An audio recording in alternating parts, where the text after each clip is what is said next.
الرجیم بسم اللہ الرحمن الرحیم اللہم صلی علی محمد و آل محمد باعث بلنا رسول اللہم صلی علی محمد و آل محمد. سامنے محترم محفل سے حدیثی کے ساتھ آج کی تھوڑی سی ذرا مختلف نوعیت ہے. بانیان مجلس کی جو خواہش ہے وہ انشاءاللہ مجلس کے اختتام اور لہجے کے ساتھ آپ تک پہنچ جائے گی.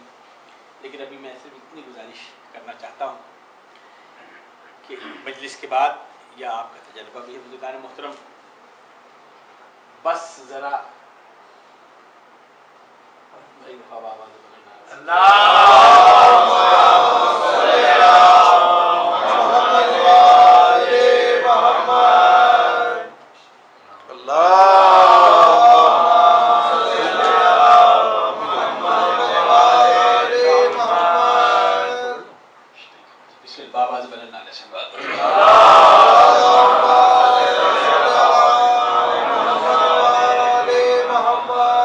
ویسے تو ہر جمعرات کو یہ مشاہدہ ہوتا ہے، لیکن آج ذرا دانستہ طور پر یہ مشاہدہ کیجیے گا کہ سیاست کا معاملہ ہو تو گفتگو کسی نہج پہ پہنچ کر اکتاہٹ کا شکار ہو جاتی ہے. کوئی ذاتی معاملات ہوں تو گفتگو ایک مقام پر پہنچ کر یار یہ تم نے اپنے ذاتی معاملات کو اتنی اہمیت کیوں دی بزرگان گرامی، کوئی موضوع ہو کسی نہ کسی مقام پر جا کر ختم ہو جاتا ہے. لیکن بزرگان گرامی اگر اشتیاق بھائی یا منور مہدی شروع کریں کہ اس مجلس عزا سے وابستہ کچھ واقعات ہیں، توجہ رکھیے بزرگان گرامی، یہ جو فرش عزا ہے اس سے وابستہ کچھ واقعات ہیں، تو میرا خیال کوئی فرد ایسا نہیں ہوگا جس کی زندگی میں مجلس عزا سے وابستہ کوئی واقعات نہ ہو. آپ سناتے جائیے اور کوشش کرتے جائیے، گفتگو ختم نہیں ہوگی بلکہ جتنا سناتے جائیں گے اتنی تشنگی بڑھتی چلی جائے گی. یہ ہم سب کا تجربہ ہے بزرگان گرامی. سیدھی سی بات ہے کہ یہ تجسس، یہ شوق، یہ زندگی اس لیے ہے کہ یہ زندوں کا تذکرہ ہے.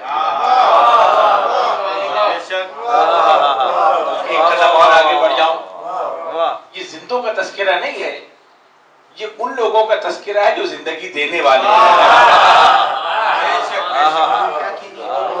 اس سے وابستہ اگر کوئی پتھر وابستہ ہو جائے تو اسے زندگی مل جائے، لفظ وابستہ ہو جائے تو اسے زندگی مل جائے. نئی نسل کو بتانا بہت ضروری ہے. قبلہ کا بات تشریف فرما ہے. ہمارے اردو زبان میں کچھ الفاظ ہیں جنہیں غریب الفاظ کہتے ہیں. وہی غریب کے معنوں میں جو ہے کہ جن کی کوئی اہمیت نہ ہو. یہ کمال ذکر حسین کا ہے کہ جن لفظوں کی کوئی اہمیت نہیں تھی یا جو غریب الفاظ سے جب وہ حسین کے ذکر سے وابستہ ہوئے مجھے ایک جملہ کہہ دیں، کل تک وہ الفاظ غریب تھے، حسین سے وابستہ ہو جانے کے بعد وہ غریبوں کی آواز بن گئے. وہ ذکر ہے بزرگان گرامی. اور اس کی وجہ کیا ہے؟ یہ ہمارے خون کا حصہ ہے، ہمارے وجود کا حصہ ہے کہ ہم زندگی میں کوئی اور کام سوچیں یا نہ سوچیں، لیکن جب بھی سوچتے ہیں تو فرش عزا کے حوالے سے. نیا گھر بنانا ہے تو اپنے گھر کے آرام کی خواہش باغ میں پہلے کہیں چھوٹا سا عزا خانہ بن جائے، کہیں جہاں حسین کی فرش عزا سج جائے.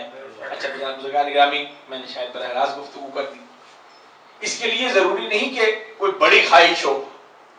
خدا کی قسم جن کا ذکر کرنا ہے انہوں نے پیمانہ ایسا بنایا کہ کوئی اس خواہش سے محروم نہ رہ جائے. میں اپنے بچوں کو بتانا چاہتا ہوں بزرگان گرامی، یہ جو آپ سنتے ہیں نا کہ 2 پیسے کی شیرینی، میں اپنی بات بتاؤں چاہے میرے بیٹے تک بھی منتقل ہو جائے. اور جب ہم اسکولوں میں پڑھا کرتے تھے اور امتحانی مراحل آتے تھے تو پریشانی ہوتی تھی تو اماں کہا کرتی تھی کہ تم بی بی کی کہانی مان لینا، شام کو میں سن لوں گی. ہم بچپن میں کہانی مانتے تھے. 6 پیسے کی مجھے یاد ہے ہم ٹافیاں لاتے تھے شام کو اماں تمام بچوں کو بٹھا کر وہ کہانی سنا دیتی تھی۔ بزرگان گرامی کوئی ایسی مراد یا منت نہیں ہے جو پوری نہ ہوئی ہو۔ اور اس کا دوسرا رخ تصویر کا دکھانا چاہوں بزرگان گرامی، یہ جو مجلس اعزا ہے ان کا ذکر کرتے ہیں انہوں نے پیمانہ کیسے بنایا۔ تم صاحب ثروت ہو، تمہیں اللہ نے بڑا اختیار دیا ہے، تم جس کو چاہو بلا سکتے ہو۔ ہمارا روز کا معمول ہے کہ اگر کسی بڑے صاحب حیثیت آدمی کو بلانا ہو تو اس کا اہتمام کا انداز اور ہوتا ہے، اس کا دروازے پر استقبال کیا جاتا ہے، گھر میں معمول سے مطابق کہ معمول سے بہت زیادہ ہدایات دی جاتی ہیں۔ اچھا، جو اس وقت زمین پر سب سے اہم ترین آدمی ہے اس کے لیے آپ کتنی ہدایات دیں گے بزرگان گرامی؟ لیکن وہ جو کائنات کے خالق ہے بزرگان گرامی، جن سے بڑا کوئی نہیں ہے سوائے اللہ کے، ان کو بلانے کے لیے اہتمام کی نہیں خواہش کی ضرورت ہوتی ہے، ان کو بلانے کے لیے وسیلے کی نہیں ایک تمنا کی ضرورت ہوتی ہے۔ بزرگان گرامی میں بارہا کہتا ہوں، مادر حسین کا کمال یہ ہے کہ جسے دنیا مشکل کام کہتی تھی اتنا آسان کر دیا ہے کہ تم ہمیں بلانا چاہتے ہو۔ دیکھیں ہمیں سے مراد کون ہے بزرگان گرامی؟ حدیث قصہ کی محفل ہے کہ جن کی وجہ سے ساری کائنات خلق ہوئی ہے، انہیں بلانا چاہتے ہو کسی ایک کمرے میں، کسی ٹوٹے ہوئے مکان میں۔ میں کیا کروں، میں نے بارہا گزارش کی ہے منور بھائی سے اجازت لے کر، جتنا میں پڑھ سکا ہوں، ابھی پڑھائی کتنا بزرگان گرامی، لیکن تاریخ معجزات جتنی ہے مجھے کہیں نہیں ملا کہ یہ ہستیاں کسی بڑے محل میں آئی ہوں، کسی بادشاہ کے دربار میں گئی ہوں۔ مصائب کا جملہ آ گیا بزرگان گرامی، یہ ہستیاں صرف ایک ہی دفعہ دربار میں گئی ہیں، درباروں میں اور قصروں سے ان کا تعلق نہیں ہے۔ جتنی بھی آپ کو روایتیں ملیں گی، آپ پوچھے گا جو بزرگ ہیں کہ ایک ٹوٹے ہوئے گھر میں کسی نے خواہش ظاہر کی مجلس کرنے کی اور فرش ادا بچھا دیا، آثار نے بتایا کہ یہاں کون کون آیا تھا، کتابیں موجود بزرگان گرامی۔ کسی نان بھائی کے گھر پر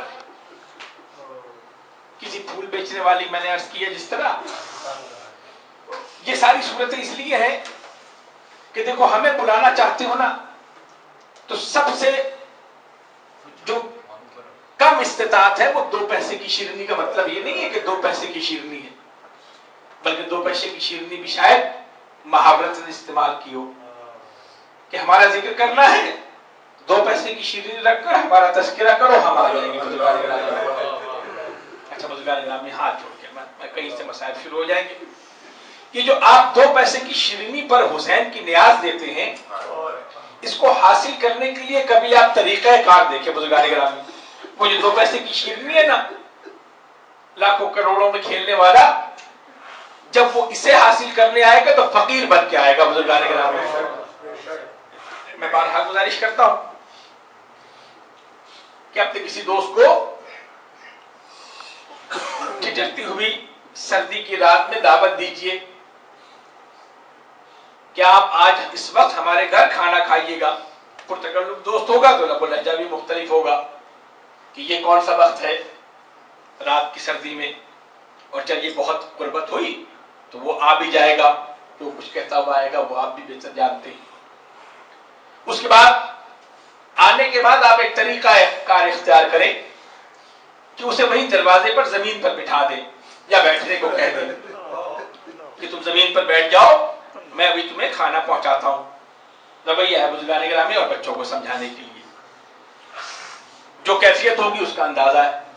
اس کے بعد آپ اس کے ہاتھ پر ایک روٹی رکھیں اور اس پر تھوڑی سی دال رکھ دیں اور بہت کہا جائے کہ اللہ کی نعمت تو تم کھا لو۔ بزرگان گرامی کر کے دیکھیے گا، اس کا جو لب و لہجہ اور انداز ہوگا وہ آپ کا انداز۔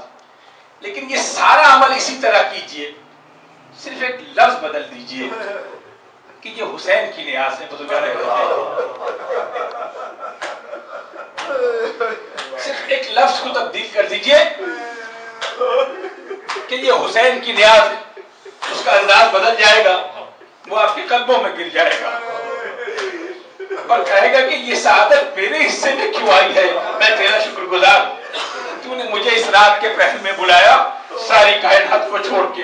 بزرگان گرامی، جب ہم یہ کام کریں اور ہمارا یہ عمل اتنا معتبر ہو تو وہ جسے حسین کہتے ہیں بزرگان گرامی،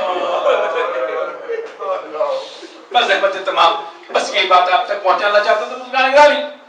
یہ جو مجلس اعلیٰ ہے اس کی جو بھی صورتیں ہیں جتنی بھی اقسام ہیں آپ تک پہنچ چکی، لیکن یہ جو مخصوص مجلس ہے اسے منت کی مجلس کہتے ہیں بزرگان گرامی۔ ایک منت ہے مرتضیٰ کی اور اس سلسلے کی جو مجلس ہے بزرگان گرامی، دیکھیے میں ہاتھ جوڑ کے عرض کرتا ہوں، اور جتنی مجلسیں ہیں وہ آپ اپنے اہتمام سے کرتے ہیں، اس کی کوئی وجہ ہو یا نہ ہو، محرم آیا وہ مجلسیں فرشادہ حسینی بچ گئی، کوئی مخصوص تاریخیں آئی فرشادہ حسینی بچ گئی، کوئی ایام ایسے آئے کہ حسین کا فرش بچ گیا، لیکن منت کی مجلس اسے کہتے ہیں کہ جب تک منت پوری نہ ہو مجلس منت کی کہلائے گی نہیں بزرگان گرامی، بالکل اندازے سے۔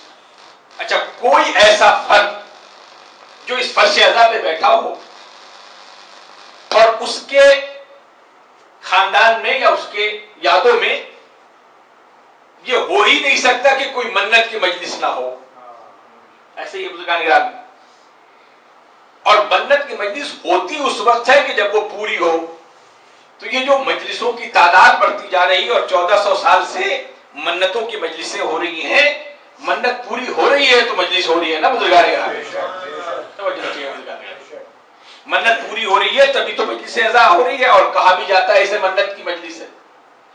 میں کیا کروں، کتابوں میں لکھا ہے بزرگان گرامی، جو کائنات کے خالق ہے انہیں منت ماننے کی ضرورت کیا ہے؟ جن کی کنیزیں آسمان سے کھانا منگوا لیں، کیا کہیں، سبحان اللہ سبحان اللہ، جن کے جاروب کش